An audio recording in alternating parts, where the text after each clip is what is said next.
राधे राधे। हरे कृष्णा। ओम नमो भगवते वासुदेवाय। आप सभी का दिन शुभ और मंगलमय हो। आशा है इससे पहले का अध्याय आप सभी ने अवश्य सुना होगा, जिसमें आपने जाना था कि पुरुषोत्तम मास में किस प्रकार का भोजन करना चाहिए। आज सुनिए पुरुषोत्तम मास महात्म्य का 24वां अध्याय, जिसमें आप आगे की कथा सुनेंगे। मणिग्रीव बोले, हे ब्राह्मण, विद्वानों से पूर्ण और सुंदर चमत्कारपुर में मैं अपनी धर्म पत्नी के साथ निवास करता था। मैं धनी आदमी था, पवित्र आचरण वाला था और परोपकार में सदा तत्पर रहता था। किंतु किसी समय मुझ में दुष्ट बुद्धि उत्पन्न हो गई। उसी दुष्ट बुद्धि के कारण मैंने अपने धर्म का त्याग कर दिया।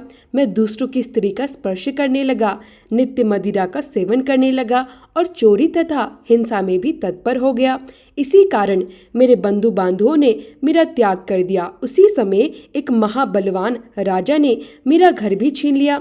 हे ब्राह्मण देवता, इसके बाद जो कुछ भी धन बचा था वह भी मेरे बंधु बांधवों ने छीन लिया। इस प्रकार सब ओर से तिरस्कृत होकर मैं अपनी पत्नी के साथ वन में निवास करने लगा। पत्नी के साथ इस वन में रहते हुए हम दोनों पति पत्नी किसी प्रकार मृगों का वध करके अपना जीवन निर्वाह करते थे।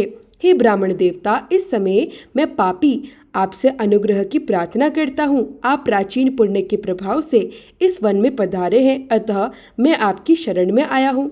आप उपदेश देने में समर्थ हैं। ऐसा कोई उपाय बताइए जिससे मेरी तीव्र गरीबी इसी क्षण नष्ट हो जाए और मुझे अतुल वैभव प्राप्त हो। उग्रदेव बोला, हे महाभाग, तुम कृतार्थ हो गए जो तुमने मेरा अतिथि सत्कार किया। इसलिए पत्नी सहित तुमको होने वाले कल्याण को कहता हूँ। तुम दोनों पति पत्नी सावधान होकर सुनो। जो बिन व्रत के, बिना तीर्थ के, बिना दान के, बिना प्रयास के तुम्हारी गरीबी दूर हो जाएगी, ऐसा मैंने विचार किया है। इस मास के बाद तीसरा पुरुषोत्तम मास आने वाला है। उस पुरुषोत्तम मास में सावधानी के साथ विधि पूर्वक तुम दोनों पति पत्नी श्री पुरुषोत्तम भगवान को प्रसन्न करने के लिए दीपदान करना। इसी दीपदान से तुम्हारी गरीबी जड़ से नष्ट हो जाएगी। तिल के तेल से दीपदान करना चाहिए। विभव के होने पर घी से दीपदान करना चाहिए, किंतु इस समय वन में वास करने के कारण घी या फिर तेल, इनमें से तुम्हारे पास तो कुछ भी नहीं है। हे अनग, हे मणिग्रीव, पुरुषोत्तम मास पर पत्नी के साथ नियम पूर्वक इंगुड़ी के तेल से विधि पूर्वक दीपदान करना। पत्नी के साथ इस तालाब में नित्य स्नान करके दीपदान करना। इसी प्रकार तुम इस वन में 1 मास तक व्रत करना। तुम्हारे अतिथि सत्कार से प्रसन्न मैंने ये वेद में कहा हुआ तुम दोनों पति पत्नी के लिए उपदेश किया है। अगर कोई भी विधि ज्ञात न हो तो साधारण तरीके से यदि दीपदान किया जाए तो मनुष्यों को लक्ष्मी की प्राप्ति होती है। अगर पुरुषोत्तम मास में विधि पूर्वक दीपदान किया जाए तो फिर कहना ही क्या है। वेदों में कहे गए कर्म, अनेक प्रकार के दान, ये सब पुरुषोत्तम मास के दीपदान की 16वीं कला के बराबर भी नहीं है। समस्त तीर्थ, समस्त शास्त्र सब मिलकर भी पुरुषोत्तम मास के दीपदान की तुलना नहीं कर सकते। योग, दान, शंख्य, समस्त तंत्र भी पुरुषोत्तम मास के दीपदान की 16वीं कला को नहीं पा सकते हैं। कृच, चंद्रयान आदि समस्त व्रत पुरुषोत्तम मास के दीपदान की 16वीं कला की कोई बराबरी नहीं कर सकते। वेद का प्रतिदिन पाठ करना, गया में जाकर श्राद्ध करना, गोमती नदी के तट का सेवन पुरुषोत्तम मास के दीपदान की 16वीं कला की बराबरी कभी नहीं कर सकते। सैकड़ों ग्रहण, हजारों व्यतिपात भी पुरुषोत्तम मास के दीपदान की 16वीं कला की बराबरी कभी नहीं कर सकते। कुरुक्षेत्र आदि जैसे श्रेष्ठ दंडक आदि वन पुरुषोत्तम मास के दीपदान की 16वीं कला की बराबरी कभी नहीं कर सकते। हे वत्स, यह अत्यंत गुप्त व्रत है, जिस किसी से भी कहने योग्य नहीं है। यह धन्य, धान्य, पशु, पुत्र, पौत्र और यश प्रदान करने वाला है। बांझ स्त्री के बांझपन को नाश करने वाला है और स्त्रियों को सौभाग्य देने वाला है। राज्य से वंचित को राज्य देने वाला है और प्राणियों को इच्छा अनुसार फल देने वाला है। जो कन्या यह व्रत करती है उसे सौभाग्य और चिरंजीवी पति प्राप्त होता है। जो पुरुष इसे करता है उसे सुशील और पतिव्रता पत्नी प्राप्त होती है।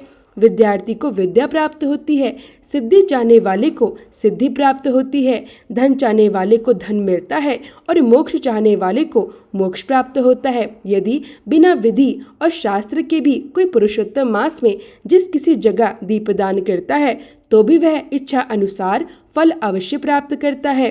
हे वत्स, विधि पूर्वक नियम से जो दीपदान करता है तो फिर कहना ही क्या है। इसलिए पुरुषोत्तम मास में दीपदान अवश्य करना चाहिए। मैंने तुम्हें भयंकर गरीबी का नाश करने वाला यह दीपदान बताया है। तुम्हारा कल्याण हो। मैं तुम्हारी सेवा से अत्यंत प्रसन्न हूँ। अगस्त्य मुनि बोले। इस प्रकार वह श्रेष्ठ ब्राह्मण मन से 2 भुजाओं वाले मुरलीधारी श्री हरि भगवान का स्मरण करते हुए वहां से प्रयाग को चले गए। वे दोनों अपने आश्रम से उग्रदेव के पीछे जाकर उनके पास कुछ मास पर्यंत वास करके प्रसन्न मन हो दोनों पति पत्नी ने उस ब्राह्मण को प्रणाम किया और अपने आश्रम लौट आए। आश्रम में आकर वे दोनों भक्ति में लीन होकर पुरुषोत्तम मास का पालन करने लगे। ब्राह्मण की भक्ति में तत्पर उन दोनों पति पत्नी ने 2 मास बिताए। 2 मास बीत जाने पर श्रीमान पुरुषोत्तम मास आया। उस पुरुषोत्तम मास में वे दोनों पति पत्नी गुरु भक्ति में तत्पर होकर दीपदान करते हुए आलस्य त्याग कर वे दोनों ऐश्वर्य के लिए इंगुड़ी के तेल से दीपदान करते रहे। इस प्रकार श्रद्धा के साथ दीपदान करते हुए पूरा पुरुषोत्तम मास व्यतीत कर दिया। उग्रदेव ब्राह्मण के प्रसाद से शुद्धंताकरण होकर समय पूरा होने पर काल के वशीभूत होकर वे दोनों देवराज इंद्र की पुरी को प्राप्त हुए। वहां के दिव्य सुखों का भोग करके पुनः पृथ्वी पर भारत खंड में उग्रदेव के प्रसाद से श्रेष्ठ जन्म को उन दोनों पति पत्नी ने प्राप्त किया। पूर्व जन्म में जो तुम मृग की हिंसा करने वाले मणिग्रीव थे, वही अब वीरबाहु के पुत्र चित्रबाहु नाम से प्रसिद्ध राजा बने। और यह चंद्रकला नामक तुम्हारी पत्नी पूर्व जन्म में सुंदरी नाम से तुम्हारी पत्नी थी। पतिव्रता धर्म के कारण यह तुम्हारे अर्ध अंग का ही रूप है। जो स्त्री पतिव्रता होती है वह अपने पति के पुण्य का आधा भाग प्राप्त करती है। श्री पुरुषोत्तम मास में इंगुड़ी के तेल से दीपदान करने के कारण तुम्हें यह निष्कंटक राज्य प्राप्त हुआ है। जो पुरुष पुरुषोत्तम मास में घी या तिल के तेल से अखंड दीपदान करता है उसका फल अकल्पनीय है, इसमें कोई संदेह नहीं है। जो नियम पूर्वक इस व्रत का पालन करता है उसका कल्याण निश्चित है। वाल्मीकि मुनि बोले। इस प्रकार अगस्त्य मुनि ने राजा चित्रबाहु के पूर्व जन्म का पूरा वृत्तांत सुनाया और उन्हें आशीर्वाद देकर वहां से प्रस्थान किया। इसके बाद जो कुछ भी हुआ उसका वृत्तांत आप सभी अगले अध्याय में अवश्य सुनिए। और अधिक मास की परम एकादशी आने वाली है, जो कि इस बार 11 जून गुरुवार के दिन है। यदि आप एकादशी व्रत की कथा भी सुनना चाहते हैं तो हमारे चैनल पर आने वाली वीडियो अवश्य देखें। साथ ही हमारे चैनल पर हर दिन कोई न कोई कथा अवश्य सुनाई जाती है, इसलिए यदि आपने चैनल को अभी तक सब्सक्राइब नहीं किया है तो ज़रूर सब्सक्राइब करें और बेल आइकन दबाएं ताकि सभी वीडियो की जानकारी आपको समय पर मिल सके।